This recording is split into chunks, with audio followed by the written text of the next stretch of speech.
Hello everyone, and welcome to my BNB official 24 YouTube channel. Please subscribe my channel and thumbs up. Steffi blames Bill for Liam's shooting, while Sheila is devastated by Luna's death. At the hospital, Lee informs Penelope that she is shocked. Poppy believes she knows perfectly and maintains her sentiment.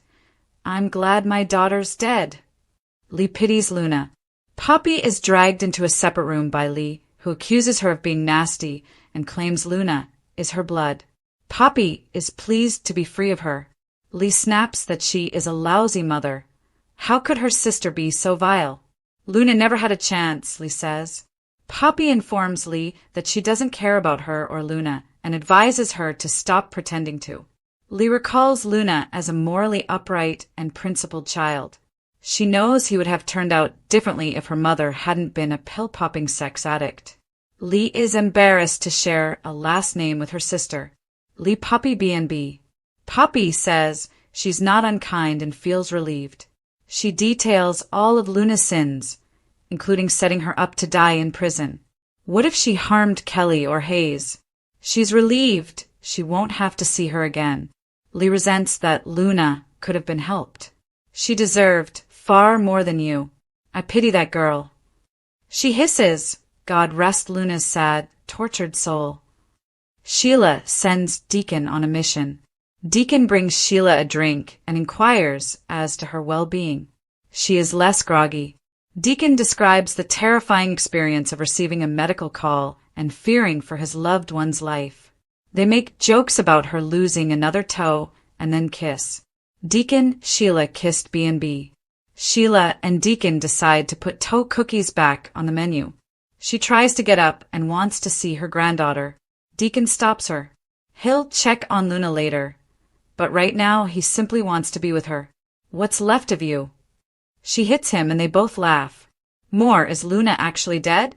Deacon is grateful they can laugh about her being down to 8 toes. It might have been much worse. He shoots Luna and wonders how she knew she'd be at the beach. Sheila reveals that she came to tell her she was leaving, but she stated she would go out with a bang. She informs Deacon that she and Luna are relatives and very much alike. She believes she can help her. Deacon sighed. Sheila urges him to simply go and see how she is. He agrees. Liam remains unconscious. Finn, Steffi, and Hope discover that Liam is stable but has not recovered consciousness. The nurse exits, and Steffi and Hope approach the bed to inform Liam that they are there and that he has stopped Luna. They now need him to continue battling. They talk about him being an excellent father and friend. We can't lose you. Hope and Steffi go, and Deacon visits Liam's chamber. He asks Finn about Liam and then informs him that Sheila is asking about Luna. Hope, Steffi, Liam B&B. Steffi lashed out at Bill. Carter tells Hope and Steffi that he called Wyatt, but he did not answer. He didn't want to tell him via voicemail. Taylor and Ridge arrive just then. Steffi comes over and gives them a tearful hug. She informs them that Liam's next 48 hours are essential. Ridge promises her that he will pull through. Hope, Carter, Steffi, Taylor, Ridge, bed, and breakfast. Steffi tells her parents that Liam saved her and Sheila's lives. They reassure her that Liam is strong and will get through it, but Steffi says he hasn't been strong in a while. It looks she is ready to tell them about his brain tumor when Bill comes and asks, "Where is he?" Hope says he made it through surgery. Steffi responds, "No thanks to you." Bill asks what she's talking about. Steffi shouts that Luna attempted to kill her. Liam was shot while trying to save her. You did it. Ridge responds, Liam is paying the price. Taylor warns him that their daughter could have been killed. Steffi exclaims, "Get out of here." Bill cries, "I'm sorry. I'm so sorry. I'm not leaving my son. I can't." Bill B&B. Finn breaks the bad news. In Sheila's room, the nurse inquires about the second toe she previously lost. Sheila jokes that her granddaughter should have shot her in the opposite foot to even things out. Deacon and Finn walk in, and the nurse leaves. Finn asks Sheila if she is in agony. She isn't, but she's concerned about Luna. "How is your daughter?" Finn does not answer, and Sheila says she understands how difficult this is for him. But Luna is their flesh and blood, and they cannot give up on her. Finn claims his mother and Bridget worked on Luna. They did their best, but she did not make it. Luna is gone, Sheila sobs. No. No. Deacon embraces her while she sobs. Sheila bed and breakfast. Everybody loves Liam. Hope enters Liam's room, and Carter informs her that he will wait outside. Hope sits beside her ex-husband and tells him she knows he's exhausted, but she needs him to keep fighting. She reminds him that he told her he would not leaving any time soon. I am not ready. We cannot lose you. This cannot be goodbye. In the corridor, Bill knows that everyone hates him right now, even himself. But he has to visit his son. Steffi hisses that he is the reason Liam is laying in a hospital bed.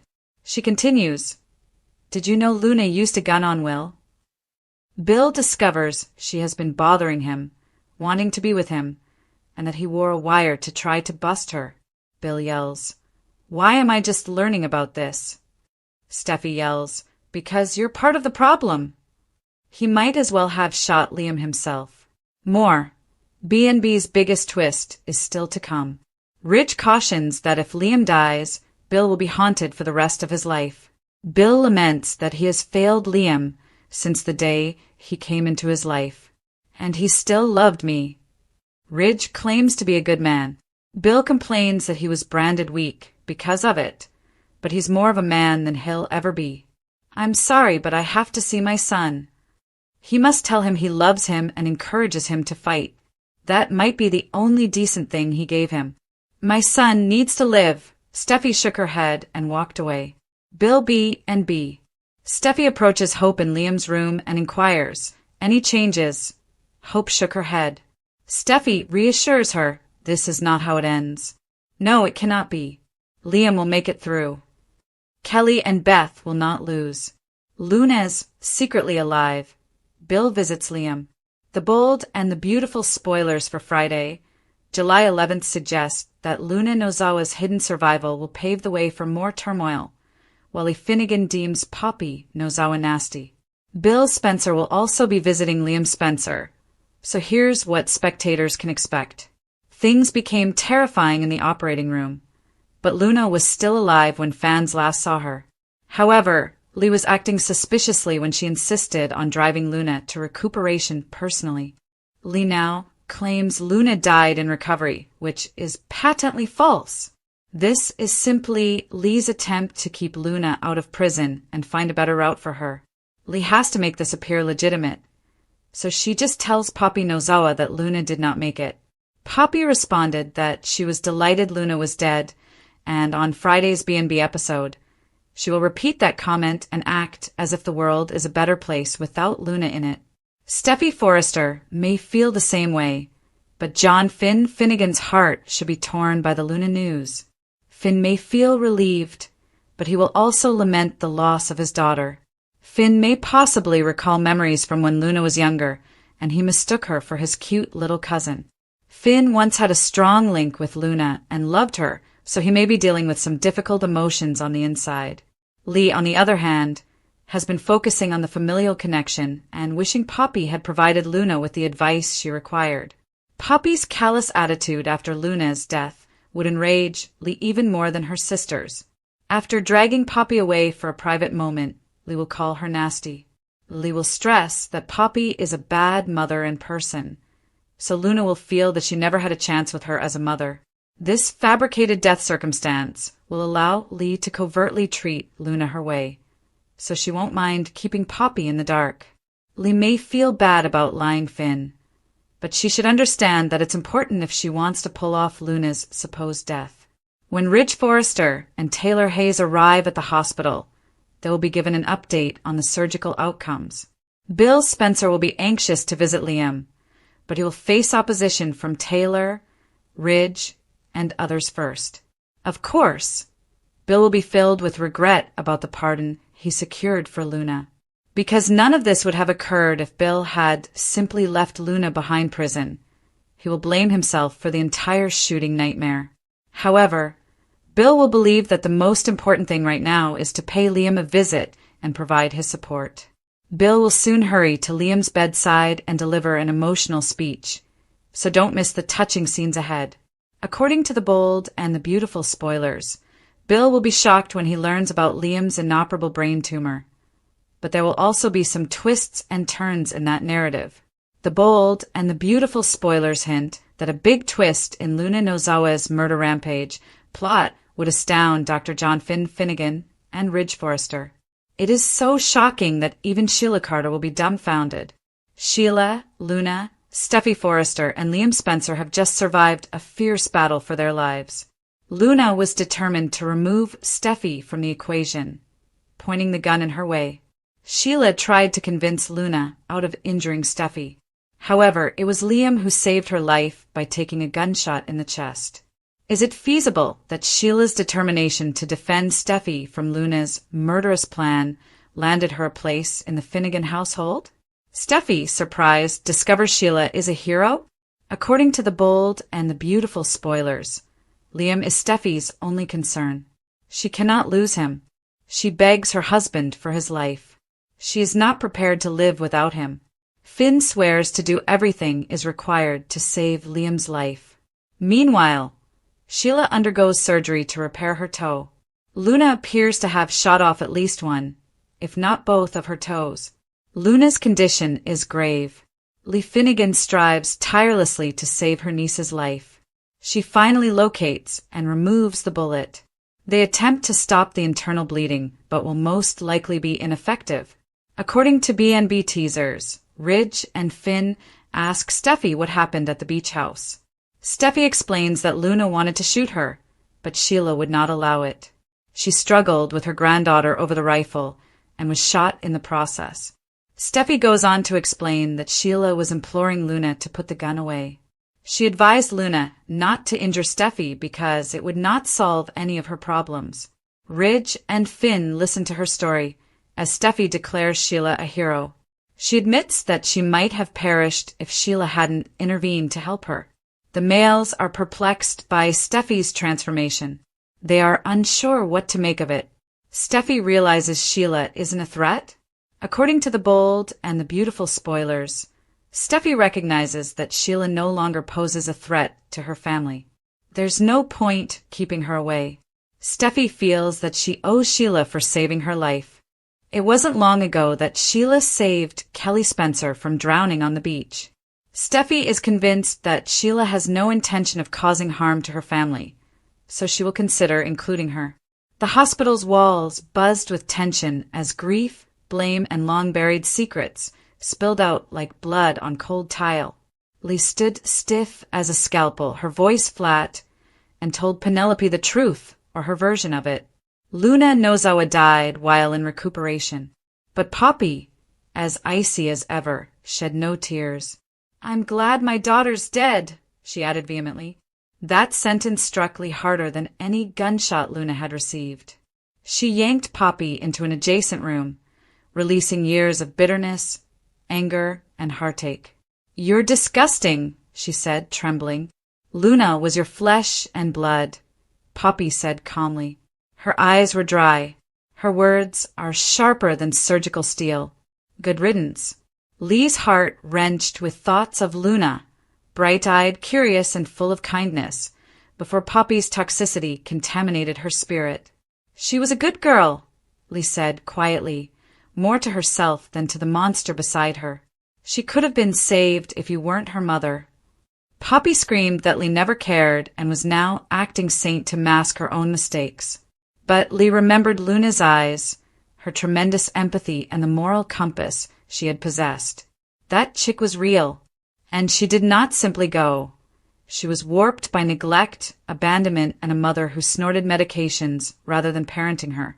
"I'm ashamed to share blood with you," Lee said. Poppy sneered, but Lee wasn't finished. "You aren't relieved. You are hollow. You lost your daughter, and you don't even realize it." Poppy outlined Luna's crimes, drawing a pistol on her family and attempting to ruin everything in her path. What if she had shot Hayes? Or Kelly, she exclaimed. Lee shook her head. She needed aid, not hate. Her voice broke. "She deserved more than you. I pity her." She turned away. The words, "God rest Luna's poor, tortured soul," were a falsehood, not about pity, about the death. Luna was not dead. Not really. Not yet. Sheila Carter was still alive in another room, but she was broken. Her toe was gone, her dignity was injured, and her heart was shattered. Deacon offered her a drink and a kiss, joking about her missing toe and the iconic cookie firm they had once criticized. But Sheila couldn't laugh for long. Not when her grandchild had died, or so she thought. Deacon attempted to brighten the mood. "Even with 8 toes, you're still ahead of most mountain lions," she said, tears welling up in her eyes. "I need to see her," she muttered. "I need to see Luna." But Deacon, knowing the mayhem she'd cause if she burst into recovery, hugged her and offered to go check. Sheila wanted to say farewell to Luna before leaving town, but she had other intentions. "She said she was going out with a bang," she muttered. She meant it. She told Deacon that Luna reminded her of herself. That perhaps, just maybe, she could have assisted her. But now she can't. "Go to her," she implored. "Tell me she's okay." Deacon nodded and walked away. Meanwhile, Liam Spencer lay unconscious, patched and slipping. Finn, Steffi, and Hope prayed that his strength would carry him through. "You stopped her," Hope muttered. "Now fight Liam. Please." They described his goodness, parenthood, and unwavering love. Hope and Steffi, two half of the same heartbreak, stood together, bound by the guy they both loved and feared losing. After they had moved away, Deacon came in and asked Finn the question that Sheila couldn't resist. "How is Luna?" Finn's expression was bleak. "She's gone." When he repeated the words in Sheila's room, her grief resonated down the corridor like a mother animal mourning her cub. "No, no." Deacon held her as she crumbled, a woman whose misdeeds had cost her everything. And now someone she loved, no matter how twisted, had died forever. Carter broke the silence in the waiting area by informing them that Wyatt was not responding. Taylor and Ridge entered, giving a surge of emotional support. Steffi sank into her mother's arms. "Liam saved my life," she muttered. But her tone changed when Bill Spencer appeared. "Where is he?" Bill inquired, breathless and frantic. Steffi turned on him like a sword. "No, thank you. You don't belong here." Bill looked stunned. "What?" Then Ridge joined in. "Liam is paying the price," Taylor said. "You set everything in motion." Steffi's voice trembled. "You let Luna out. You protected her. And now Liam is in a coma." Bill defended himself. Steffi refused to hear the words. "I didn't know that she'd do this.